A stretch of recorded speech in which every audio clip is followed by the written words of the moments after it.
ভারতের উত্তরপ্রদেশে আতঙ্ক ছড়াচ্ছে মানুষ খেকো নেকড়ে। চলচ্চিত্রের পর্দায় দেখা ভয়ঙ্কর দর্শন নেকড়ে এবার বাস্তব জীবনেও ভীতি সঞ্চার করছে অসহায় গ্রামবাসীর মনে। এর মধ্যেই নেকড়ের আক্রমণে প্রাণ হারিয়েছেন অন্তত 7 জন, বাদ যায়নি শিশুরাও।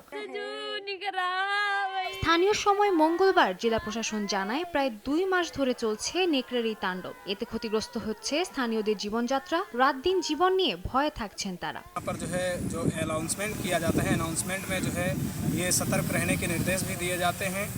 গ্রামবাসীদের নিরাপত্তা নিশ্চিত করতে নানা ধরনের পদক্ষেপ নিচ্ছে স্থানীয় প্রশাসন। বুধবার তারা গণমাধ্যমকে জানায়, নিরাপত্তা ক্যামেরা ও ড্রোনের সাহায্যে নেকড়ে খুঁজে বের করার চেষ্টার পাশাপাশি পাতা হচ্ছে ফাঁদ। বড় আকারের এই প্রাণীগুলোকে সাময়িকভাবে অজ্ঞান করার জন্য ট্র্যাঙ্কুলাইজারও আনা হচ্ছে। মাইকিং এর মাধ্যমে স্থানীয়দের সতর্ক করেও রাত দিন কাজ করা হচ্ছে। তবে এতেও ভয় কমছে না গ্রামবাসীর। বন্ধু কিংবা স্বজনদের হারিয়ে অসহায় দিন পার করছেন তারা।